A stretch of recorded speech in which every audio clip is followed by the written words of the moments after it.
gracias. Y para este primer momento tengo el honor de presentar a nuestro ponente del día de hoy. Presento al doctor Rodrigo Guerra López, nacido en la Ciudad de México en 1966. Obtuvo el doctorado en Filosofía summa cum laude por la Academia Internacional de Filosofía en el Principado de Liechtenstein. Ha realizado diversos estudios en la Universidad Católica de Alemania. Obtuvo el posgrado en Humanismo Universitario por la Universidad Iberoamericana y la licenciatura en Filosofía por la Universidad Popular Autónoma del Estado de Puebla. Se ha desempeñado como coordinador académico del Instituto Pontificio Juan Pablo II en la Ciudad de México y ha sido catedrático en la Universidad Panamericana, en la Universidad Iberoamericana, en la Universidad Católica de Chile. Ha impartido las Karol Wojtyła Memorial Lectures en la Universidad Católica de Lublin, en Polonia. Ha escrito diversos artículos académicos y culturales en las revistas Nexos, Este País, Tópicos, Open Insight, Medellín, Medicina e Morale, entre otras. Es columnista habitual del periódico El Heraldo de México. Ha escrito como autor o coautor 35 libros, principalmente dedicados a la antropología filosófica, la bioética y la filosofía social. 3 de estos libros han sido prologados por el Papa Francisco: Católicos y Políticos, La irrupción de los movimientos populares y Discovering Pope Francis. Ha sido secretario privado y coordinador de asesores del gobernador del estado de Querétaro, vicepresidente de Canaco, miembro del consejo directivo de USEM Puebla, presidente de Cáritas en la diócesis de Querétaro durante 10 años, director general de la Comisión Episcopal de Pastoral Social y director y fundador del Observatorio Social del CELAM y del Observatorio Social de la SEM. Fue nombrado miembro del equipo de expertos en el Sínodo Extraordinario sobre la Familia. Actualmente es miembro del Consejo Internacional de la Academia de Líderes Católicos, de la Fundación Rafael Preciado Hernández AC, del equipo de reflexión teológica del CELAM. Ha sido nombrado por el Papa Francisco miembro ordinario de la Academia Pontificia Provita y recientemente miembro ordinario de la Pontificia Academia de las Ciencias Sociales. Es fundador del Centro de Investigación Social Avanzada y participa en su Consejo de Gobierno. Les pido por favor que recibamos al doctor Rodrigo Guerra con un fuerte aplauso, que nos impartirá la ponencia Signos, Gritos y Realidades que claman una iglesia sinodal. Adelante, doctor.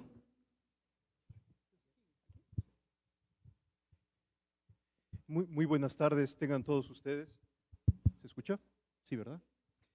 Agradezco mucho a Monseñor Fidencio la amabilidad de invitarme y la confianza, y a todos ustedes la paciencia de que estén aquí este día con calorcito y seguramente a lo mejor cansados un poco ya por tanta introducción, para poder platicar un ratito sobre un primer tema dentro de nuestro Congreso de Catequesis que me han pedido que se intitule Signos y Gritos que claman a una iglesia sinodal. El título es afortunado, es providencial, porque utiliza unas palabras que de repente pueden parecer un mero recurso motivacional, pero realmente tocan algunas fibras importantes que vale la pena atender y entender para poder valorar realmente la importancia que tiene el que todos participemos en una conversión sinodal de la iglesia. La primera palabra que aparece en el título es la palabra signos. Signos. Signo es algo que cuando lo conocemos nos remite a algo más. A veces hay un ejemplo muy sencillito que nos permite entender muy bien qué es un signo, y es cuando de repente apuntamos con el dedo a una cierta dirección. El hombre sabio se fija hacia dónde está apuntando el dedo, no se queda mirando el dedo, no se queda mirando el dedo, porque el dedo es signo de algo más. El dedo sirve como estímulo para que mi inteligencia y mi corazón apunten a un horizonte mayor que el del dedo.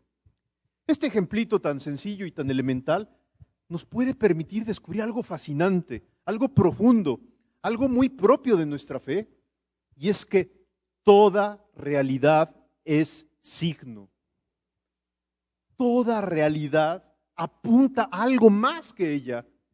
El significado del signo, el significado de las personas, de las cosas, de las situaciones, de las circunstancias, a las personas con fe nos permiten descubrir siempre algo más.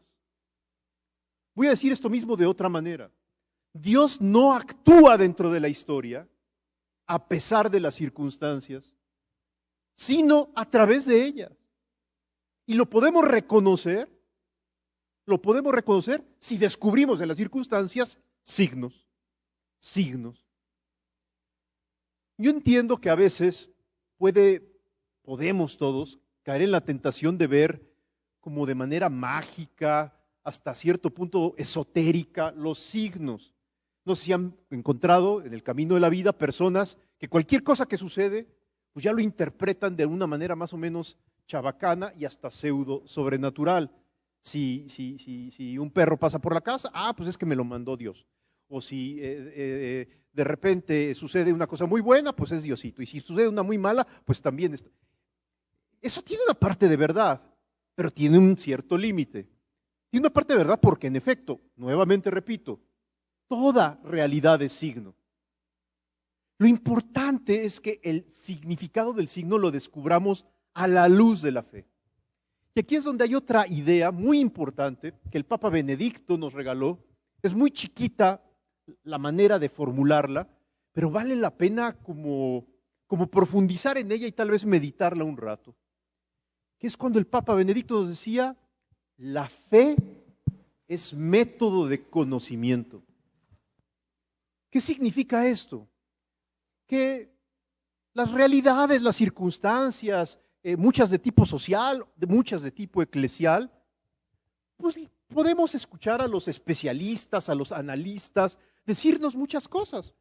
Por ejemplo, si vemos las noticias, si revisamos el internet, podemos encontrar hoy una gran cantidad de información sobre pobreza, democracia, situación social de México, la pandemia.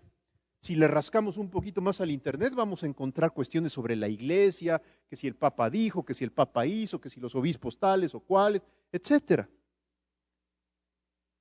Pero cuando solamente miramos esas realidades desde una perspectiva puramente humana, puramente secular, cuando cancelamos a la fe como método de conocimiento, muy rápidamente, aunque no hayamos ido a una universidad extraña ni nada, podemos caer en la tentación de creer que todos son juegos de poder, de que todas son intrigas, de que todo está mal. ¿Por qué? Porque las noticias, tanto de la sociedad como de la iglesia, muchas veces no presentan la lectura a la luz de la fe de la propia realidad que nos toca vivir. No la presentan. Voy a poner un ejemplo muy sencillito. De repente un especialista puede decirnos, una cosa real, que con motivo de la pandemia, en México hay 14 millones de nuevos pobres. A principios del año 2000 había 13 millones de personas en la clase media que hoy están ya situadas en la pobreza. Ese es el dato, durísimo, demoledor, por su significado social y porque habla de que en este país somos una máquina generadora de pobres en niveles impresionantes. No hay ningún país en el planeta Tierra que soporte 13 millones de nuevos pobres en 14 meses. No existe eso. Pero para un hombre de fe, esto no solamente es un dato interesante de análisis social. Para quienes estamos ciertos de que Jesús acompaña la vida, para quienes estamos ciertos de que Jesús no es un ideal inspiracional, no es un horizonte para la vida futura, sino es una presencia constante en nuestra vida que acompaña mis preocupaciones, mis alegrías, mis tristezas, que sabe mejor que yo mismo lo que me sucede por dentro, podemos descubrir un significado nuevo a la hora de ver el dato de los 13 o 14 millones de nuevos pobres y descubrir que es Cristo con presencia real el que nos está llamando a través de los más pobres. El Papa Juan Pablo nos había ya dicho algo que se nos olvidó mucho a todos, que la presencia real de Jesucristo se encuentra en la Eucaristía, por supuesto, y en los sacramentos, pero también hay presencia real, dice el Papa en Ecclesia in America, en la palabra de Dios y en las personas, en especial en las pobres, en las heridas, en las lastimadas, en las marginadas, en las humilladas. Presencia real. Algo que todavía más se nos olvidó es que el Papa Paulo VI, antes de Juan Pablo II, Paulo VI, cuando inaugura la segunda conferencia general del episcopado latinoamericano en Medellín, Colombia, se reúne con campesinos e indígenas y hace un largo discurso centrado en una sola idea. Los pobres son verdadero sacramento de Jesucristo, dice el Papa Paulo VI. No voy a abundar más en este punto, simplemente por el momento, simplemente ubiquemos con claridad que un dato empírico propio de un analista, para un cristiano, si está cierto de la presencia de Cristo en la historia, puede revelarle un dato de fe para poder actuar en esa misma historia y hacer y cumplir con el plan de Dios. Evidentemente, si descubrimos a los más pobres como presencia real de Jesucristo, la vida cambia, porque todos somos muy devotos de la Eucaristía, seguramente hacemos horas santas y sabemos que ahí está la presencia real de Cristo. En la liturgia de las horas, los padres aquí presentes se acordarán que hay un momento a lo largo de las lecturas del oficio de lecturas, en donde hay una lectura de San León Magno, en donde San León Magno dice que delante de, por ejemplo, de un recién nacido, él se arrodilla. ¿Por qué? Porque es como el Santísimo, dice San León Magno. Porque un recién nacido es un hijo de Dios, que si además ha recibido el bautismo, tiene una plenitud de gracia en su vida, que es un verdadero signo de que Dios está presente en medio de la historia, etcétera. La palabra signo entonces es muy potente. En la doctrina social de la Iglesia hablamos de signos de los tiempos. Y se nos exhorta a estar atentos, no a dejarlos pasar, sino estar atentos para ver qué sucede en nuestra historia, en nuestro contexto, en nuestro mundo, en nuestro México. Y entonces, mirando eso, descubrir qué pide Dios. En el título de esta conferencia aparece una segunda palabra, que es la palabra grito, que es muy fácil trivializar. Creer que simplemente es un cierto alarmismo, una cierta palabrita ahí como para despertarnos, para poner un poco de interés. Pero resumo su significado contando en cierto sentido es una anécdota.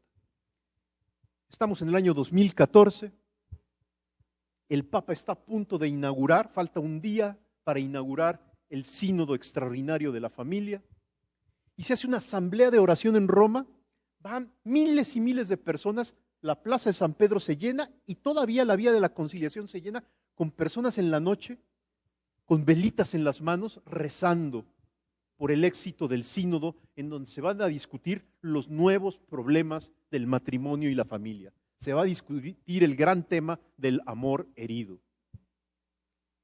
Después de rezar el rosario y de hacer de oír una serie de testimonios, aparece el Papa, toma la palabra y da un discurso impresionante que dice más o menos así: pidamos al Espíritu Santo que descienda sobre los obispos y sobre todos los aquí presentes, para que reaprendamos a escuchar el grito del pueblo, porque el grito del pueblo es la voz de Dios. Y hoy el pueblo está sufriendo. Se los vuelvo a repetir porque es muy impresionante. Es el discurso en la vigilia de oración antes de la inauguración, antes del inicio del sínodo extraordinario sobre la familia.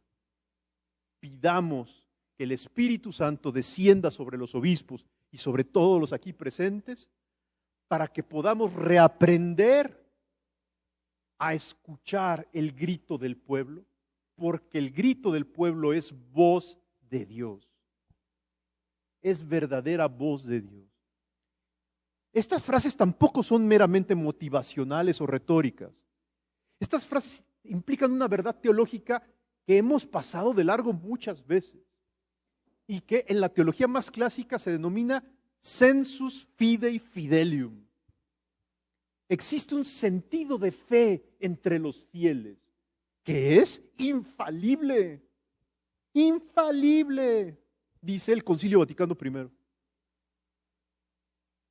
Hay un sentido de fe en el pueblo de Dios, en el pueblo de Dios que camina en la historia, que a lo mejor no se expresa el pueblo de Dios con palabras rebuscadas, con conceptos sofisticados, con rollitos ahí muy elaborados, propio de los eruditos.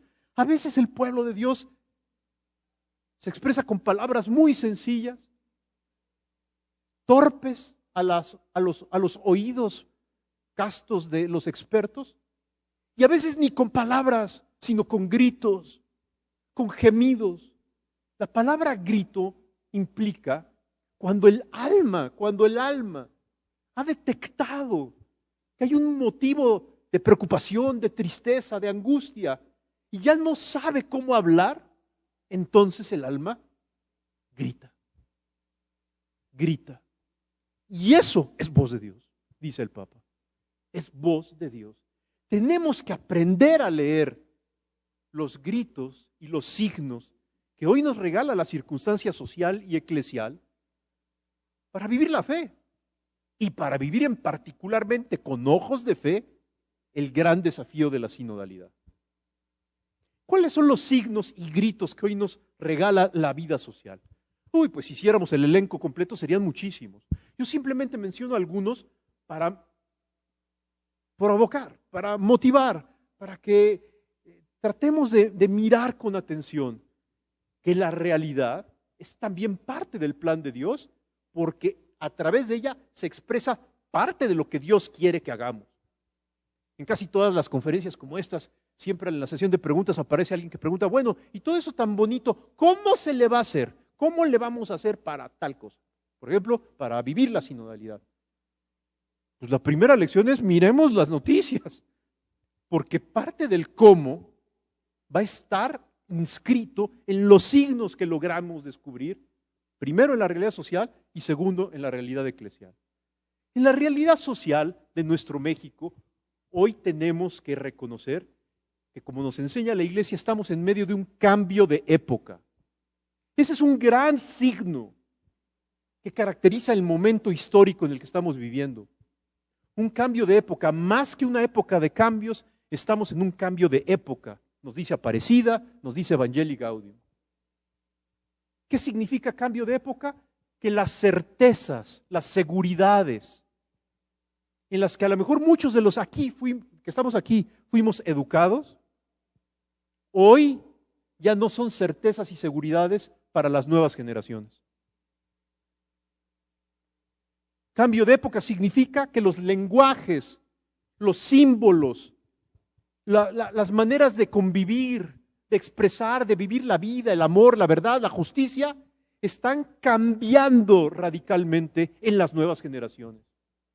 Un padre y un hijo, al momento de dialogar, un sacerdote y un seminarista recién llegado en su primer día de seminario, aparentemente hablan el mismo idioma, hablan de verdad, de justicia, de iglesia, de libertad, de vocación, pero en el joven todas esas palabras están resignificadas profundamente, rediseñadas, reconfiguradas, y a veces caemos, no nos damos cuenta de que creemos que nos entendemos y después de 2 o 3 años de vida seminarística o después de que mis hijos empiezan a vivir la adolescencia, realmente me doy cuenta que yo no he entendido nada y que ellos no me han entendido lo que les he querido decir, porque la brecha generacional es más grande que nunca debido al cambio de época, debido a que el cambio de paradigma global es muy fuerte.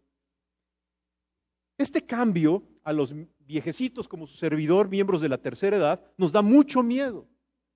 Y siempre pensamos que hablar de cambio de época es criticar estas novedades que presentan las nuevas generaciones y suspirar por nuestra juventud que era distinta. Eso es un mal enfoque. No todo lo pasado fue mejor, ni todo lo presente y futuro es malo. El cambio de época está lleno de luces y de sombras.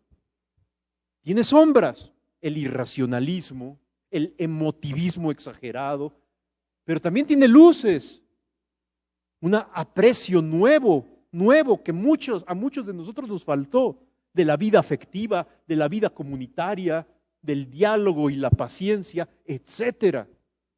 Entonces, cuidado con pensar que esta posmodernidad, este cambio de época es totalmente negativo. No es así. Pero hoy hay muchos relativistas, homosexuales, proabortistas. Sí los hay. Pero también hay muchas cosas buenas que los racionalistas de la época pasada, como su servidor, no apreciamos, no subrayamos. Y por eso es que ahora hay una reacción muy fuerte de las nuevas generaciones buscando nuevos caminos de realización personal y social. Entonces, un primer signo es el cambio de época. Tenemos que estar atentos al cambio de época para ver qué nos dice a la luz de la fe. Nuevamente, Dios no actúa a pesar de las circunstancias, sino a través de ellas. Dios no actúa a pesar del cambio de época, sino a través del cambio de época. Tenemos que descubrir qué significa a la luz de la fe las nuevas presencias juveniles, las nuevas culturas juveniles, los nuevos lenguajes juveniles, las nuevas diversiones juveniles. Por ejemplo, ¿qué significa? ¿Qué significa? ¿Y cómo tengo que yo responder? San Pablo se enfrentó a contextos muy desafiantes, muy complejos, muy paganos, muy idólatras, cuando viajó a Atenas. Si hubiera sido un mochilón como su servidor, hubiera condenado todo lo que vio. Pero San Pablo, si ustedes recuerdan, cuando llega a Atenas, se fija que hay muchos ídolos a la entrada de la ciudad, se fija en uno que está en un altar vacío, se le queda grabado en la mente, y en el momento en que varios días después es invitado al Areópago a hablar, les dice así: varones atenienses, he visto que ustedes son un pueblo muy religioso. He visto numerosos altares a la entrada de su ciudad y uno de ellos me ha llamado la atención. Un altar que dice al Dios desconocido. Y de ese Dios yo les vengo a hablar. Fíjense cómo San Pablo, en un contexto sociocultural muy adverso, muy pagano, muy idólatra, en el ámbito sexual, en el ámbito religioso, en el ámbito cultural, en el ámbito político, no comienza su predicación con la condena, con el señalamiento, con el se van a ir al infierno, sino voltea la tortilla totalmente y en ese ambiente adverso, lo primero que dice es el aspecto positivo y verdadero que él encuentra en esa cultura adversa. He visto que ustedes son un pueblo muy religioso, muy religioso. Esa es una gran lección. Podríamos poner otros ejemplos, la Virgen de Guadalupe, etcétera, que nos dejan la misma lección. Que cuando hay una cultura compleja y muchas veces hasta idólatra, la presencia cristiana lo que debe de hacer primero que nada es abrazarla, asumirla. Solo lo asumido es redimido.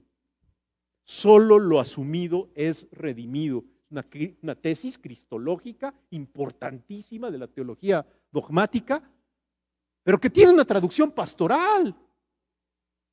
¿Cuál es la traducción pastoral? Que yo tengo que aprender a abrazar toda circunstancia, toda realidad humana, en especial las más alejadas, las más adversas, las más complejas. Porque solo lo asumido es redimido. No estamos diciendo aquí ninguna estupidez del tipo de acepta todo, no. Estamos diciendo que al asumir desde la fe una realidad humana es para purificarla, para elevarla, para que se encuentre plenamente con Cristo. Pero sí es abrazarla en el sentido más cálido y caritativo del término. Cuando un enemigo, cualquiera, de la iglesia, de la fe, de la política, o lo que sea, en vez de recibir abrazo, recibe encontronazo, cruzada, corte de cabeza, pues evidentemente se polariza, se radicaliza más. Pero si nuestro adversario, nuestro problema, nuestra dificultad es abrazada, piensen en un hijo homosexual, piensen en un matrimonio herido, piensen en una amistad que tenemos, tal vez un familiar cercano que ha caído en algún vicio.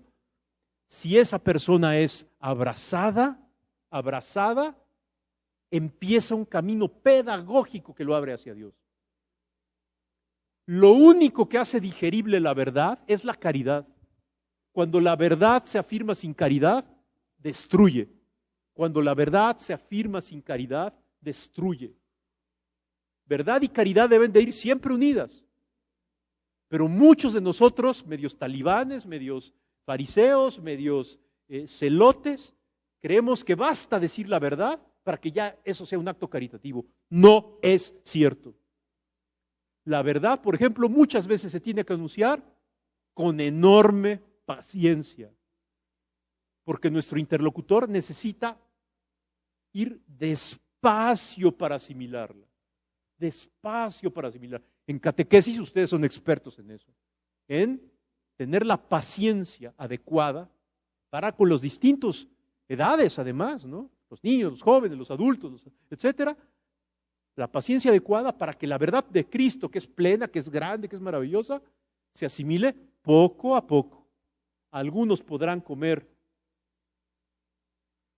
un alimento muy fuerte, una carne roja, y otros apenas y al principio podrán comer panecito remojado con leche. El ejemplito es de la Sagrada Escritura y es siempre muy pedagógico.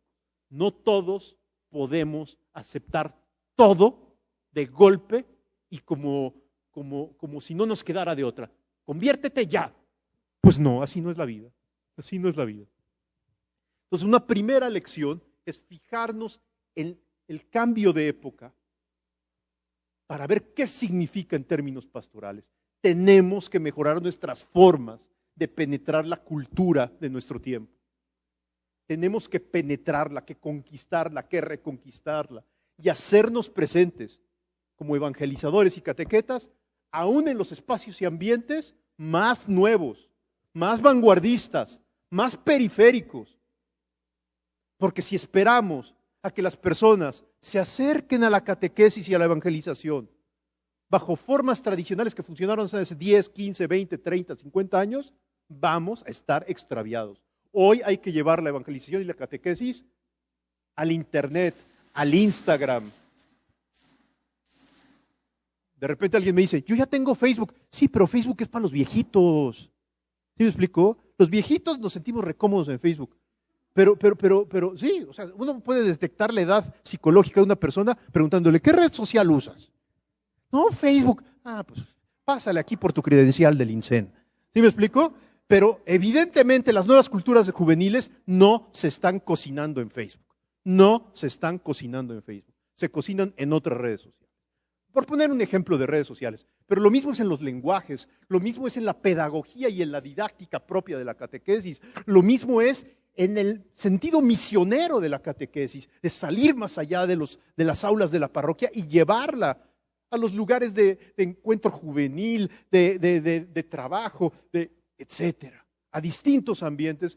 Más vale arriesgar y equivocarse que seguir con nuestras formitas, que es que muy seguras, en una zona de confort, en donde no somos iglesia en salida, sino que seguimos esperando a que la gente se acerque a la parroquia para ver si se catequiza. Puta, pues así no vamos a ir a ningún lado. No sé si me explico. Así no vamos a ir a ningún lado. La iglesia o es iglesia en salida o la fe se enfría.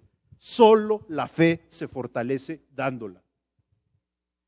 Es que yo no estoy preparado. La fe no se fortalece con los altos estudios, se fortalece con el espíritu misionero. Es que yo apenas me acabo de convertir. No hay pretexto, no hay pretexto. La fe se fortalece dándola, dándola, dándola. Es la lógica que va hacia afuera, la de la iglesia en salida, la que ayuda a vivir una fe madura. La fe que no se arriesga al sentido misionero se vuelve una fe burguesa y termina disolviéndose en el confort de la bonita vida burguesa, como gente bonita que va a Palacio de Hierro y a Liverpool los fines de semana. No sé si me explico. Pero los discípulos de Cristo se arriesgan. Segundo signo y grito que podemos encontrar en nuestra sociedad, además del cambio de época, y que es muy importante en nuestro país y en toda América Latina, es la presencia de los más pobres. La presencia de los más pobres. ¿Por qué? Pues nada más y nada menos porque son más de la mitad de la población del país. Desde un punto de vista cuantitativo, estamos hablando de que muy posiblemente en este país el 64% de la población está debajo de la línea de la pobreza el día de hoy, es decir, después de la pandemia. Porque hubo un incremento de pobres a un nivel aceleradísimo. Como ya les decía, ningún país aguanta 13, 14 millones de nuevos pobres en 12 meses. Nadie aguanta eso. Y nuestro país está así. Y segunda cosa, porque más allá de los números y de que sean muchos, siempre los pobres, si les prestamos atención y construimos amistad con ellos, nos evangelizan. Esta última expresión es importante tomarla completa. No basta tener actividad asistencial hacia los más pobres. No basta ir una vez al año en una super mega misión y llevarles cositas. El Papa Francisco nos insiste que una dimensión constitutiva de nuestra fe es dejarnos educar por los pobres, dejarnos evangelizar por los pobres. Es por nuestro bien. Porque cuando nosotros hacemos una actividad de evangelización, de catequesis o asistencial, pero construimos una amistad con los más pobres, el que termina siendo evangelizado es uno, porque uno descubre en medio de la limitación, del dolor, de la angustia, de la pobreza, muchas veces, más claramente que en ningún otro lugar, el sentido puro de la fe, es decir, la fe sencilla, la fe confiada, la fe del que no tiene nada y por lo tanto se entrega todo a Cristo. Eso vaya que nos falta a ti y a mí. Entre más cositas tenemos en nuestra vida, más seguros estamos de nuestras propias fuerzas y acudimos a Dios solo en situación de emergencia. Mientras que el que no tiene nada nos educa en el verdadero sentido de la fe, viviendo con esperanza y con confianza en Jesús y en María de Guadalupe de manera radical.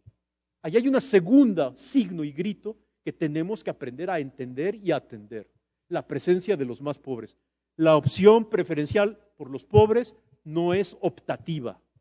Fue optativa para Jesús.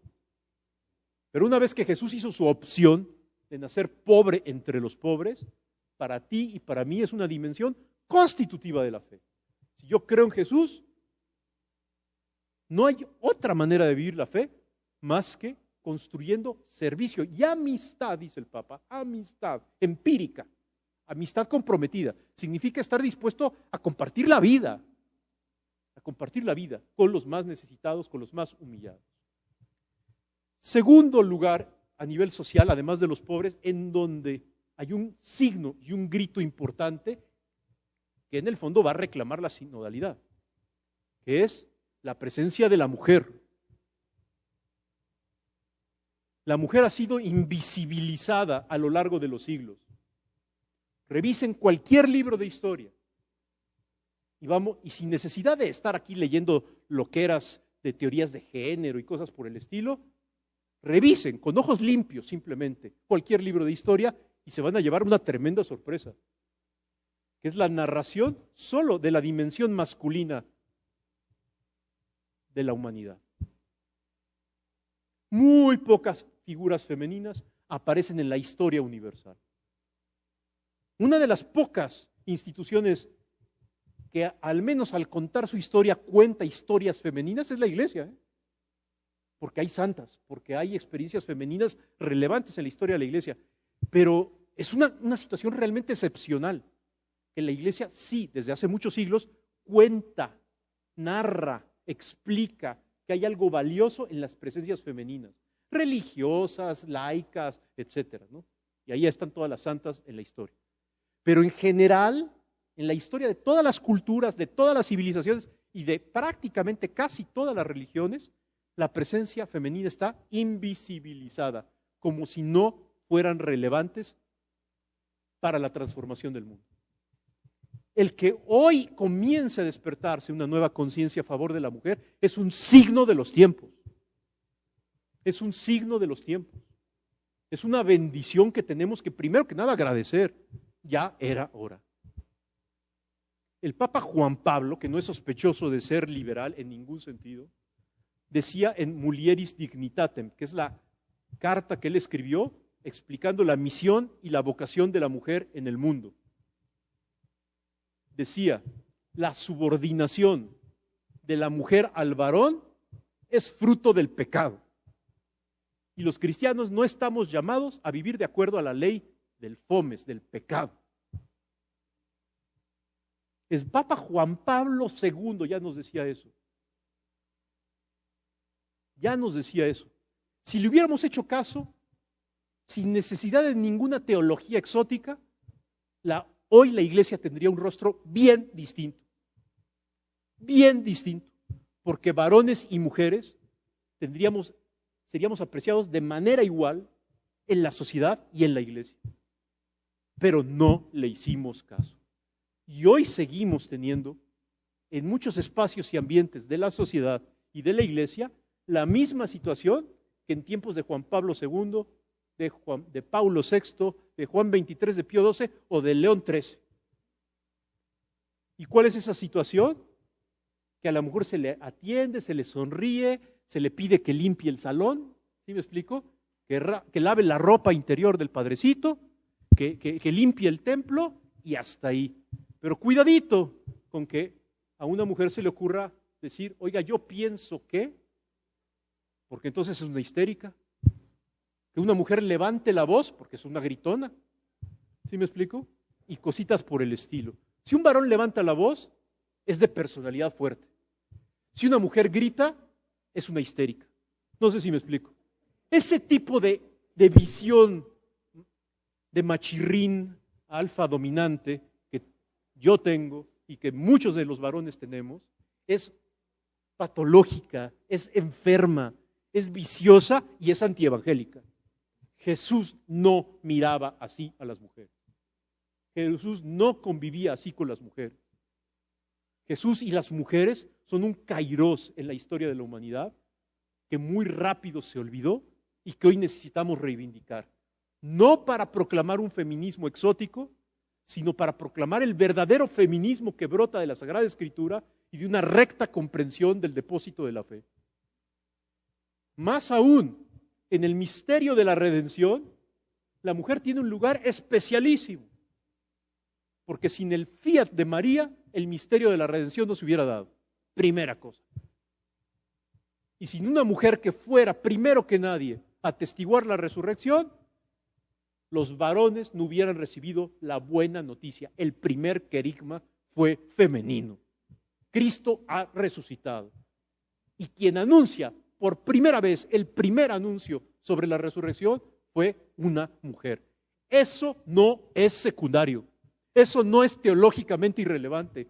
Y eso no debe de ser pastoralmente estúpido. Gracias por el recordatorio. Es bien importante entender que la presencia femenina dentro de la sociedad y dentro de la iglesia implica un misterio sagrado. Y hoy es necesario que todos, varones y mujeres, pero muy especialmente las mujeres, reivindiquen su lugar en la sociedad y en la iglesia. No se diga, aquí veo algunas religiosas, en la vida consagrada, por amor de Dios, en la vida consagrada, en donde la vida consagrada no ha sido correctamente entendida, dice el Papa Francisco. La vida consagrada femenina. Luego me curo en salud para que no digan que el hereje ya apareció. La vida consagrada no ha sido rectamente entendida, la vida consagrada femenina, porque se le ha subordinado, humillado, recluido a funciones muy heroicas, de servicio indiscutiblemente valiosísimo, pero la vida consagrada puede y debe tener también espacios relevantes en la toma de decisiones para el presente y el futuro de nuestra iglesia. Es asombroso que primero el Papa ha nombrado mujeres al frente de importantes responsabilidades en el Vaticano y muchos obispos todavía no se arriesgan a poner de responsables en importantes puestos pastorales a mujeres competentes para que el genio femenino aflore por el bien de la iglesia. Esto ya no puede seguir así. No sé si me explico. Dice el Papa Francisco. Dice el Papa Francisco. Último signo. Los más jóvenes. Los más jóvenes. Los más jóvenes no son solo una promesa para el futuro, son el presente de la iglesia. Si queremos saber cómo va a estar la iglesia en el futuro, veamos a los jóvenes de hoy. Veamos a los jóvenes de hoy, hambrientos de que alguien los invite a un gran reto donde quemar la vida. Los viejecitos de la tercera edad, como su servidor, muchas veces decimos, es que los jóvenes son apáticos, son flojitos, ya no tienen energía, están echadotes ahí con el Xbox todo el día, en el celular clavados, etc. Fíjense que si eso es verdad, lo único que indica es que quienes hemos fracasado somos los adultos. Porque si un joven está echado todo el día delante del Xbox o delante del celular, se debe a que no encuentra en los adultos una propuesta existencialmente atractiva para quemar su vida por Cristo. Entonces, no es problema de que hay estos jóvenes desorientados, les faltan muchos valores. No, el problema somos los adultos desorientados y estúpidos, burguesotes, que no damos un testimonio así de contundente, que sea una invitación para que el joven despierte y diga, por Cristo voy a luchar por la verdad, por la justicia, por la vida, por una iglesia más sinodal, etc. No sé si me explico. Ya para terminar, todos estos son signos y gritos que están en nuestro ambiente, están en nuestra atmósfera, están delante de nuestros ojos y claman por una iglesia sinodal. ¿Qué significa esto? Ustedes seguramente ya han estudiado cosas sobre la sinodalidad, espero no aburrirlos con este final, pero iglesia sinodal no significa solo que el Padre y yo ahora nos vamos a llevar bien, algo así como caminar de la mano. ¿Sí me explico? Ay, sí, yo ahora voy a estar más unida al Padre. Pues no, ese no es el punto. Sinodalidad significa corresponsabilidad real por el bien de la sociedad y de la iglesia. Corresponsabilidad, porque ser sacerdote, ser obispo o ser laico, todos tenemos la misma dignidad fundamental, porque la dignidad fundamental proviene del bautismo. Ser sacerdote, laico, consagrado, consagrada, es una diversificación ministerial, pero no confiere mayor dignidad. La dignidad fundamental es ser hijo de Dios. Nos enseña el Concilio Vaticano II en Lumen Gentium, en todo el apartado sobre el bautismo. Por eso el Papa dice, es que no hemos leído la Lumen Gentium, no hemos leído el apartado sobre el bautismo. Bueno, a lo mejor está muy sofisticado, pero yo me acuerdo del catecismo del Padre Guerra, ¿no se acuerdan? El de la carita del niño. ¿Sí me explico? Que ahí no dice que por el bautismo nos hacemos hijos de Dios, miembros de la iglesia, herederos del reino, hermanos de Jesucristo. ¿Qué no dice eso? El catecismo de papel revolución ese que todos usamos en la catequesis. No sé si me explico. ¿Qué no dice eso? Pues si dice eso, pues tomémoslo en serio. Somos hijos de Dios, todos. Herederos del reino, todos, sin excepción. Miembros de la iglesia, con la misma dignidad, todos. Hermanos, en el sentido más carnal del término, de Jesucristo. De Jesucristo.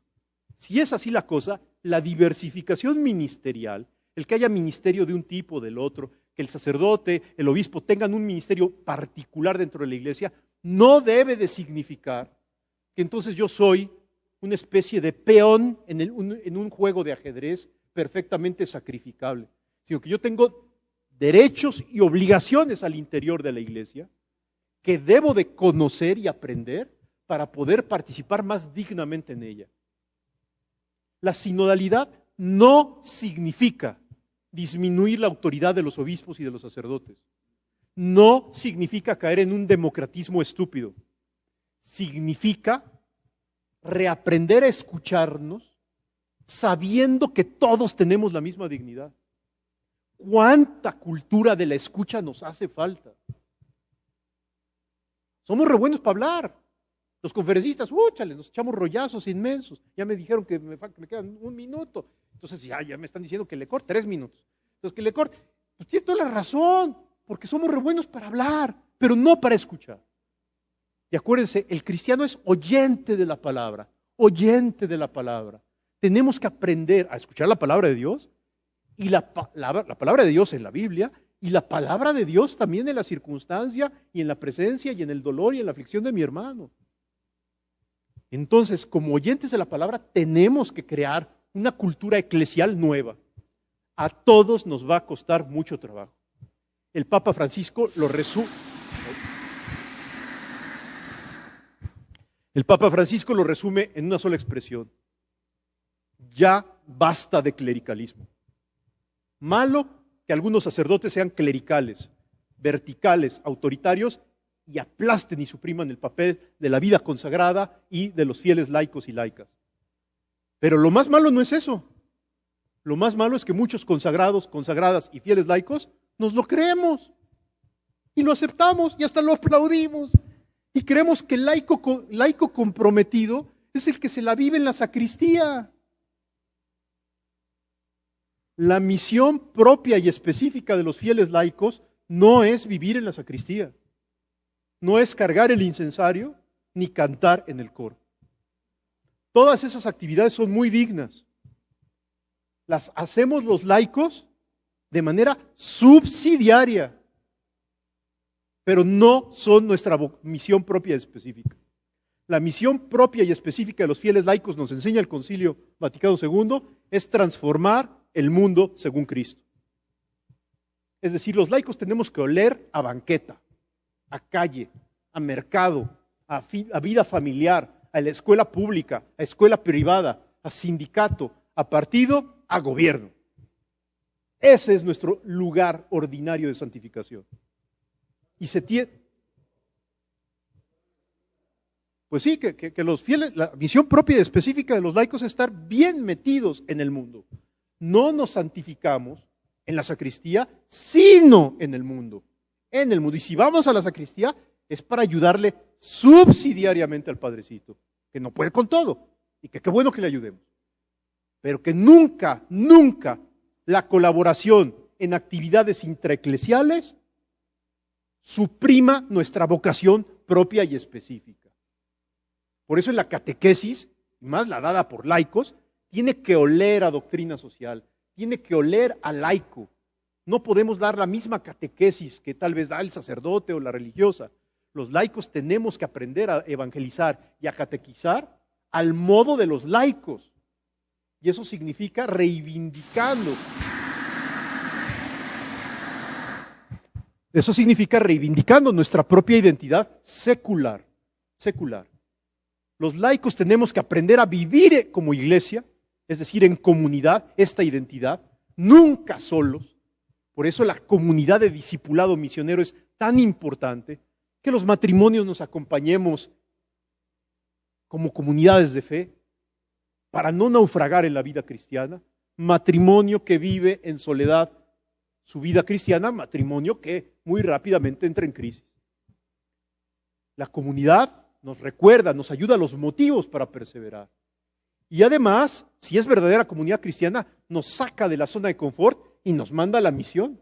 Nos manda a conquistar a nuevas parejas, a nuevos grupos, a nuevos ambientes, a nuevos jóvenes, a nuevas periferias, a nuevos espacios que a lo mejor son tan nuevos que hasta nos pueden dar un poco de vértigo, pero estamos llamados a ir hasta los confines del mundo, dice el Señor. Aquí me detengo la exposición y sí, agradezco mucho la confianza para tocar estos temas y si hay tiempo para preguntas o comentarios, estoy a sus órdenes. Muchísimas gracias. Le agradecemos, doctor, su disposición, su buena... Acá, si gusta pasar aquí al escritorio para seguir con esta dinámica también de preguntas para que aquellos que tengamos alguna duda o alguna inquietud respecto a la conferencia que se nos ha expuesto el doctor, que le agradecemos estos 4 puntos que son muy importantes de la realidad, que como cristianos tenemos que estar atentos: el cambio de época, la situación de la mujer, los jóvenes que están perdidos también lo tenemos, y los más pobres. Los más pobres. Hizo mucha por eso le dejo al último. Hizo mucha acentuación en esto. Somos una 60 y tantos %, que eso es alarmante. Entonces, un dato que para nosotros desde la fe nos debe de cuestionar. Pues bien, cualquiera que quiera hacer alguna pregunta, estamos dispuestos. Por lo pronto tenemos una pregunta desde la conexión vía internet, que se la comparto. Nos dice de la zona de la arquidiócesis de Tlalnepantla. Mélida nos pregunta, le pregunta: en los talleres previos a este congreso, nos dimos cuenta que a muchos catequistas nos hace falta aprender a caminar en sinodalidad, y sobre todo porque sentimos que muchas veces no somos escuchadas o escuchados, aunque comuniquemos el grito de nuestras comunidades.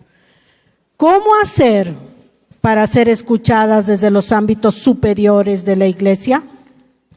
¿Cómo hacemos para que desde allí se lleven a cabo acciones que nos unan y no que nos separen? Pues agradezco la pregunta de la persona que pregunta desde Tlalnepantla estas cosas. Es una pregunta muy pertinente y la respondo con una expresión del Papa. El Papa, cuando ha convocado a sínodos, les ha pedido siempre a los obispos: escuchen con humildad, para así hablar con parresía. Parresía es una palabra que significa algo así como valor, como valentía. Entonces, escuchen con humildad para poder hablar con valentía. Son como 2 cosas importantes. Nuevamente, necesitamos aprender a escuchar, no a reaccionar instantáneamente como si tuviéramos la piel muy delicada y que inmediatamente somos reactivos. No, escuchar con atención lo que el otro dice para que luego entonces encuentre la manera de vivir la valentía. Muchas veces yo no hablo con valentía y no soy escuchado porque antes yo no escuché suficiente atención y paciencia al otro. Puede parecer contradictorio porque muchas veces escuchamos conferencias, por ejemplo, o lo que nos dicen los padrecitos, y al final nos sentimos poco escuchados porque nunca nos tocó la oportunidad de hablar. No sé si me explico. ¿Cuántas asambleas están llenas de conferencias, pero la participación es muy pobre?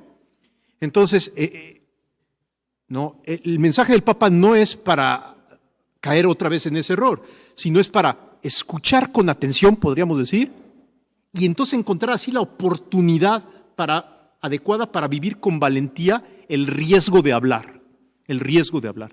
La Iglesia hoy necesita ambas cosas: escucha, pero también valentía de hacer presente la inquietud que en conciencia y desde mi corazón yo traigo para decirle a mi Iglesia sobre tal o cual cosa.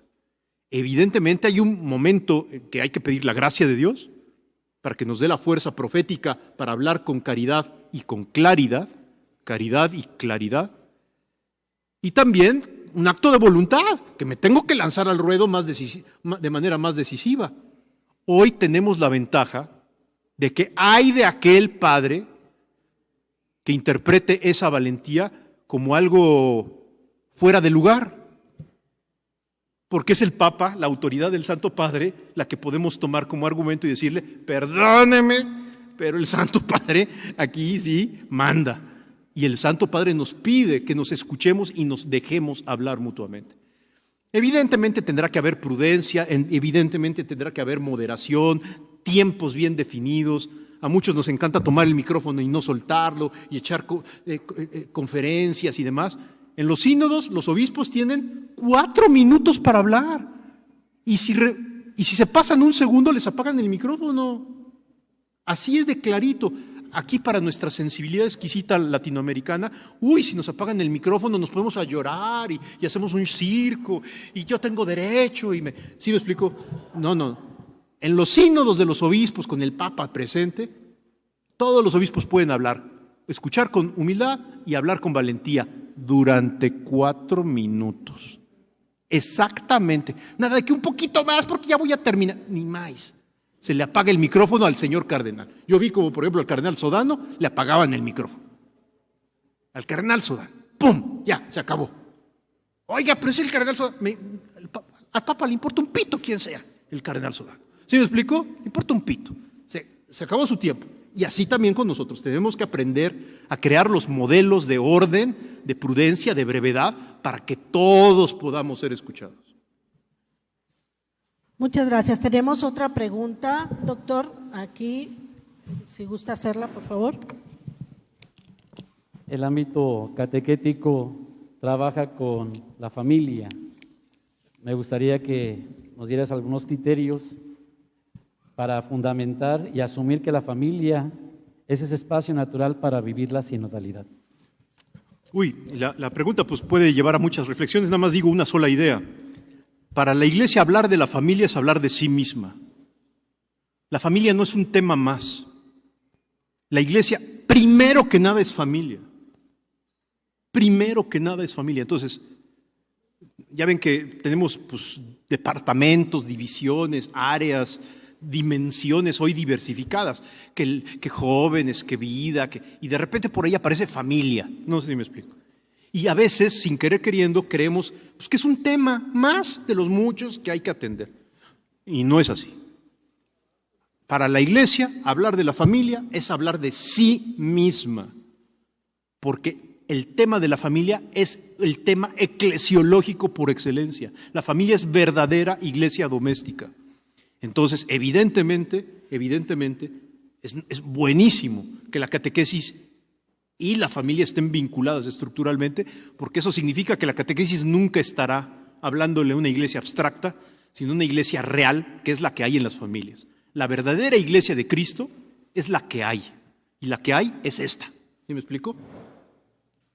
Pluriforme, de muchos carismas, de muchas sensibilidades, y sobre todo, con muchos perfiles familiares. Muchos perfiles familiares familias muy estables, familias muy frágiles, familias rotas, familias recompuestas, familias extrañas, pues todas tienen que ser abrazadas por el misterio de la Iglesia.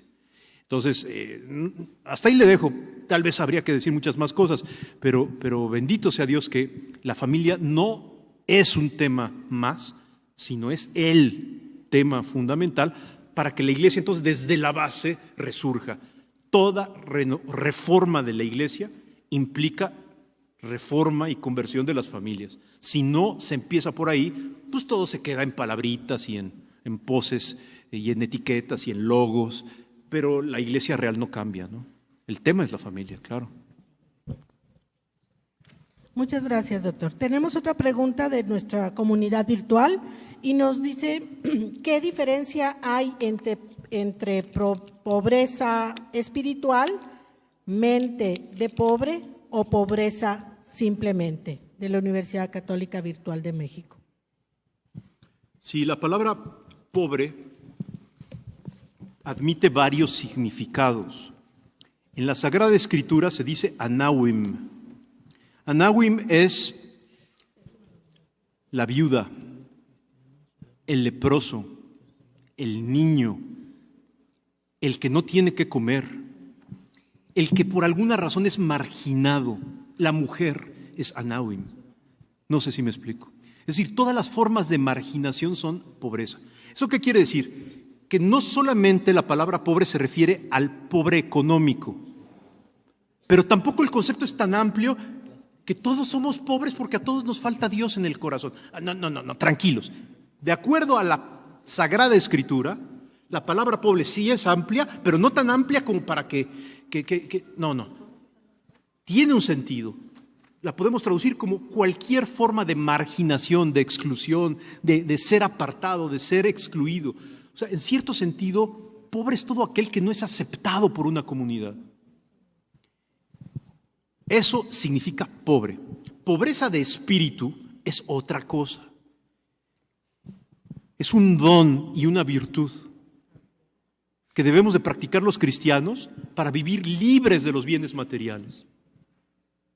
Pobreza de espíritu es aquel que confía su vida totalmente en Dios y deja de confiar, por amor de Dios, en los poderes del mundo. Y entonces ese es un pobre de espíritu. Es un bienaventurado porque es pobre de espíritu.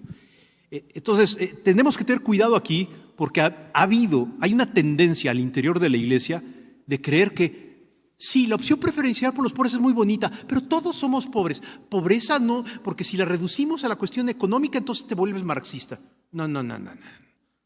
Pobres son también los leprosos, también los homosexuales, también las personas que abortan, también las personas, todos esos son pobres.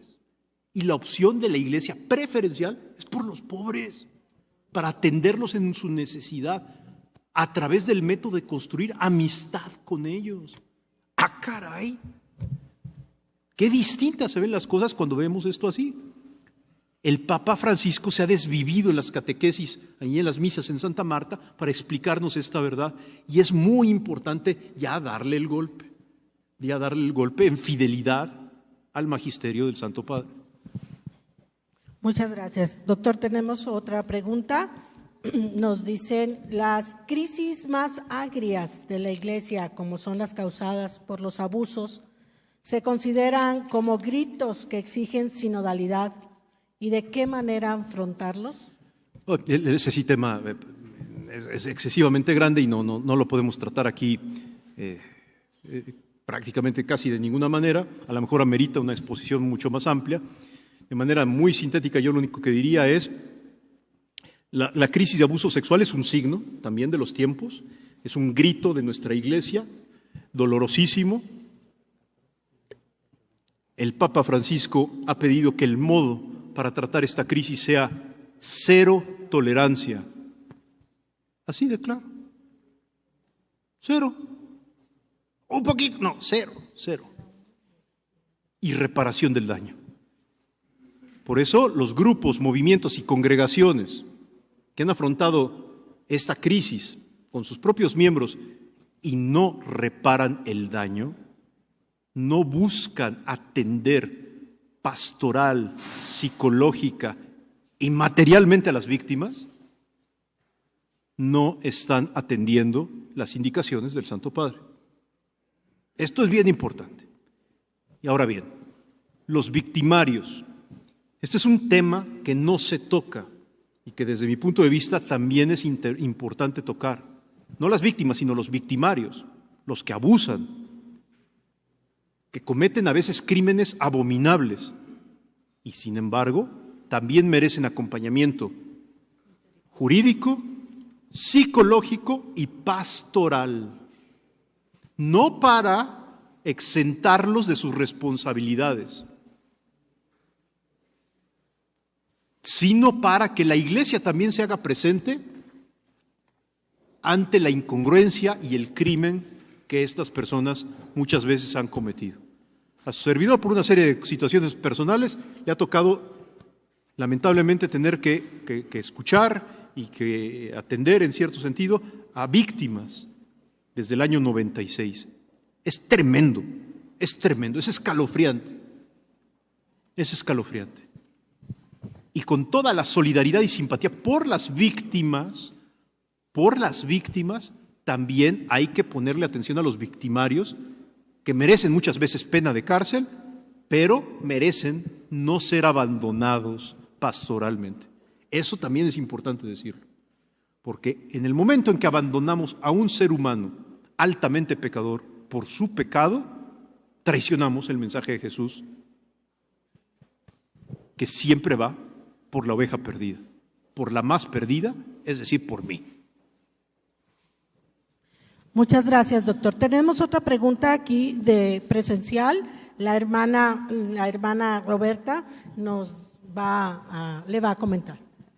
Muchas gracias. Buenas tardes a todos. Buenas tardes. Muy bonita la ponencia. Yo creo que todo es una riqueza para que lo podamos nosotros meditar, pero me quedo con esta, o mejor dicho, es una pregunta, ¿no? ¿Cómo podríamos hacer para que nuestras catequesis verdaderamente sean misioneras? Que pensemos en el futuro de la Iglesia. Y al mismo tiempo, ¿cómo hacer para que el sueño del Papa Francisco nosotros lo podamos hacer realidad en nuestra vida? Ser una iglesia verdaderamente en salida, 100% misionera. Gracias. Sí, no sabría yo responder a cabalidad esta pregunta, pero en su contenido, pero sí en su método. Yo creo que lo que nos hace falta mucho es una nueva imaginación misionera. Es decir, ¿cómo hacer para que la catequesis sea misionera? Pues llevando la catequesis a espacios inéditos. Y unas veces nos funcionará y otras veces no, pero corregimos y volvemos a arriesgarnos a un nuevo espacio, a un nuevo ambiente, a un nuevo lenguaje, a un nuevo método. Yo lo que veo en Internet, voy a hacer un poco una caricaturización, a lo mejor esto meritaría más comentarios, pero no es tan caricatura, no es tan simplificación. Yo lo que veo en Internet es una gran cantidad de personas que en nombre de la fe, de la devoción a la Virgen María, y supuestamente que muy fieles al magisterio y a la tradición,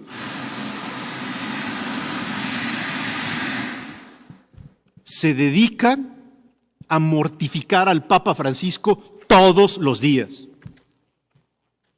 Porque esas personas se consideran un criterio superior al del magisterio del Santo Padre y juzgan qué está bien y qué está mal con una salamería extraordinaria.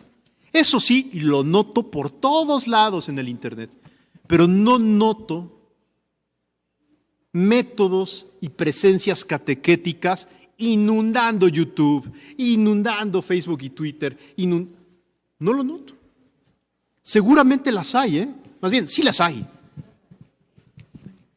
Pero a veces las que yo me he encontrado son cursos. Las escuelas públicas requieren una nueva presencia misionera.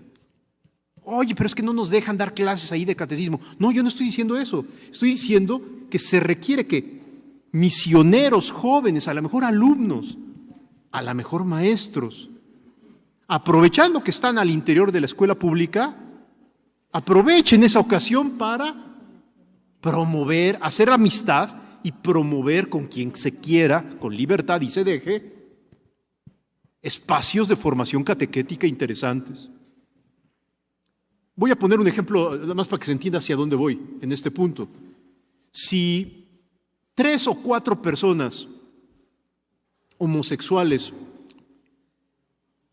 organizan el día de hoy, enfrente de la rectoría de la Universidad Autónoma de Querétaro, un performance, un striptease, y se desnudan, eso va a ser permitido en nombre de la pluralidad. No sé si me explico. Pero si hacemos un rosario viviente enfrente de la rectoría de la universidad, vamos a ser expulsados del campus universitario. Tenemos que reaprender a dar esas presencias y esas luchas con paciencia, con prudencia, pero también con valentía, porque se requiere una nueva presencia cristiana en las escuelas públicas, en todos los niveles. Ya se nos olvidó que durante algún tiempo y en muchos países existían parroquias universitarias, parroquias que acompañaban a las universidades públicas totalmente laicas y seculares. En la UNAM existe una parroquia. La universidad más grande del mundo, con 280,000 estudiantes, tiene una parroquita chiquita que está a cargo de los dominicos, que es el CUC. Y no hay más. Chale, perdónenme, pero no sé, eso no puede ser. No puede ser. Tiene que haber nuevas presencias evangelizadoras y catequéticas para la escuela pública, para los empresarios. Pues ya existe USEM, pero no es catequesis. Catequesis, entendiendo la vocación empresarial, para empresarios. Ah, ¿verdad? Pues eso es nuevo. Eso es nuevo. Para predicar la buena noticia de Jesús en el trabajo, en el mundo del trabajo. Catequesis, verdadera catequesis. Formación permanente, etcétera, ¿no? Hay que imaginar cosas nuevas. A veces yo, en otros ambientes, ¿verdad? No en este, pero digo, ¿por qué no estamos soñando con evangelizar la Estación Espacial Internacional? Porque nos suena a ciencia ficción. Y los chinos esta semana ya inauguraron su estación espacial propia. Y en la iglesia estamos todavía pensando aquí si vamos a visitar al vecino de junto. No, tenemos que tener sueños de ese tamaño, de ir a Marte, de ir a la Luna, de ir a Palacio Nacional, de ir a la escuela pública, volver a los sindicatos. Todos los sindicatos de este país nacieron de las parroquias, gracias a la encíclica Rerum Novarum. Y hoy casi no hay pastoral obrera. Entonces tenemos que recuperar los espacios también de los trabajadores, y de los indígenas, y de los campesinos, y de todos lados, con nuevos métodos, con nueva alegría, y viviendo una nueva aventura misionera, por supuesto. Gracias, doctor. Definitivamente una iglesia en salida, si no se asume, no se redime. Gracias. Hay una pregunta aquí con el padre Rodrigo, provincial de Chiapas. Muchas gracias por todo este contenido hermoso, ¿verdad? Que nos ayuda a repensar nuestra catequesis. La pregunta es parecida a la que hizo la hermana, ¿verdad? Pero ya lo respondió usted muy bien. Nomás nos queda que lo entendamos, lo que usted nos dijo, porque a veces lo escuchamos, ya lo escuchamos en el discurso de entrada de Monseñor Fidencio, que antes se hablaba de una iglesia de sociedad perfecta y hoy pues tiene que ser ministerial, ¿verdad? Que brote desde el bautismo, que sea sinodal, de diálogo, que sea ya no circular dando vuelta como licuadora, sino espiral. Y usted toda esa riqueza que nos habla de salir a los nuevos areópagos, ¿verdad? Como San Pablo, con creatividad e inteligencia. Pero nosotros, los de aquí, estamos contentos. En mi poca experiencia, espero no ofender, en mi poca experiencia, creo que estamos contentos con que ya dimos un paso adelante de una iglesia sacramentalista, de una iglesia de preguntas y respuestas, memorística, de una iglesia ocasional, a ver qué le das al niño, a una iglesia que crea procesos, y ahora de tinte catecumenal. Pero nos quedamos todavía encerrados en lo nuestro. Creamos procesos, tenemos procesos, pero que vengan, que se inscriban y les damos proceso. Hoy el Papa nos habla de catequistas misioneros. Usted nos dice ser creativos. La pregunta era cómo ser verdaderamente misioneros. Sean creativos, sean creativos. Si los chinos ya tienen su propio medio de comunicación espacial, bueno, nos está invitando a ser creativos. No solamente crear procesos, libros, de manera catecumenal, sino también desde la misión, cómo llevarlo a los medios de comunicación, creando verdaderos procesos, claro, con ese lenguaje. Y cómo salir a las periferias o las zonas urbanas o a los mercados, desde la catequesis. Ya lo respondió, padre, gracias. Sí. Muchas gracias, padre, pues totalmente de acuerdo y gracias por el aporte, muchas gracias. El tiempo es superior al espacio, dice el Papa, y eso significa que hay que privilegiar los procesos por encima de los puestos. A veces creemos que si tenemos un puesto vamos a poder hacer todas las cosas que soñamos. Es más importante que los puestos y que el carrerismo al interior de la iglesia, impulsar procesos. Y a lo mejor nosotros no vamos a ver los frutos, pero sí nuestros nietos, si hoy comenzamos, ¿no? Entonces sí hay que impulsar los procesos y echar a andar a lo mejor, por así decirlo, una piedra que nosotros mismos no vamos a ver hasta dónde va a llegar. A lo mejor nos vamos a quedar, como en el Antiguo Testamento, ¿no? Viendo la tierra prometida, ¿no? En la frontera de la tierra prometida, y nos vamos a morir, pero otros avanzarán y llegarán a esa periferia si nosotros nos ponemos en movimiento, ¿no? Así es, no, pues muchas gracias. Tengo una pregunta más que le quieren aquí hacer. Dice, ¿el discernimiento cristiano será fundamental para identificar signos, gritos y realidades y responder o atender, pero gana el inmediatismo Somos iglesia que quizá responde reaccionando. Exacto. ¿Qué palabras nos ofrece ante ello?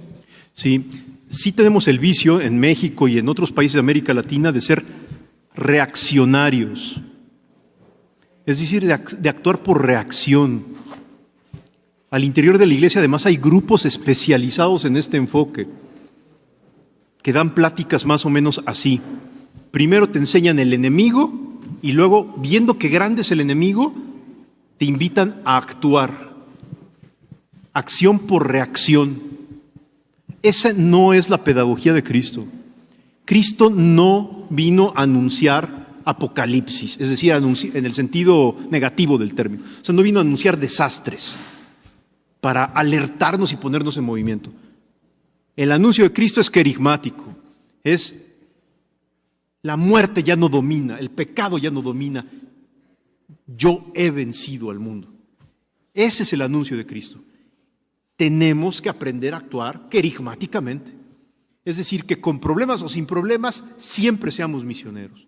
La misión no brota de que los males del mundo son muy grandes, sino brota de la plenitud, o sea, de la plenitud que encontramos en Cristo, que dado que inunda nuestro corazón, no la podemos contener y buscamos ir hasta la última frontera. Es bien diferente una iglesia reaccionaria de una iglesia querigmática. De repente me viene el pensamiento, no es el único, pero por ejemplo de muchas personas que están involucradas en grupos pro vida y pro familia, que con muy buena intención defienden la vida y la familia y se arriesgan a dar grandes luchas culturales y cívicas, pero que a veces caen en la tentación de ser reaccionarios. Es decir, de hacer combates totales contra un enemigo aparentemente muy grandote, sin construir puentes con esa persona. El Papa nos dice, los católicos no tenemos enemigos, tenemos adversarios. Y la diferencia es que el adversario le tendemos la mano. Al adversario que promueve la homosexualidad, le tendemos la mano. Reconocemos algo de verdad que pueda haber en medio de sus muchísimos errores. Y gracias a que construimos ese puente, lo invitamos a que nos podamos, en algún momento, tal vez no hoy, tal vez no mañana, pero en algún momento nos podamos reencontrar en la caridad y en la verdad de Cristo. Las luchas puramente reaccionarias no construyen puentes, sino que los dinamitan. Por eso, el Papa Juan Pablo II pidió perdón en el año 2000 por todas las actitudes reaccionarias que la Iglesia ha tenido a lo largo de la historia, cuando ha creído que es a través, por ejemplo, de la espada como se debe de afirmar la fe. El Papa Juan Pablo, Benedicto y hoy Francisco se lamentan de esta actitud de cruzada. La cruzada no es una manera de evangelizar. La manera de evangelizar o es querigmática o no es nada. No sé si me doy a entender en esta perspectiva. Sí, creo que ha sido muy claro en todas las respuestas que ha dado a estas inquietudes. Hay muchas inquietudes, doctor, muchas tanto de manera virtual que también aquí nos han llegado, pero ya el tiempo no nos lo permite, pero bueno, vamos a tratar de tener estas preguntas, hacérselas llegar y en su momento usted nos ayude a darles una respuesta clara. Sí, pues le agradecemos mucho su presencia. Yo les agradezco la paciencia, estoy a sus órdenes en Facebook, Rodrigo Guerra López, y en www.cisaf.mx. Muchas gracias. No, muchas gracias. Queremos también, gracias. Queremos entregarle un pequeño detalle de parte de Monseñor Fidencio, obispo de Querétaro y también presidente de la Dimensión, y también como el equipo de la DINEC, queremos hacerle. Muchas gracias. Doctor Rodrigo Guerra, es usted un ejemplo de laico comprometido. Yo creo que para todos mis compañeras y compañeros catequistas, pues nuestros sacerdotes, nuestro pastor, Monseñor Fidencio, de verdad que nos da un gusto y nos pone usted ahora sí de cara frente a la doctrina social de la Iglesia. Ahí es donde tenemos que abrevar para ver cuál es nuestro papel.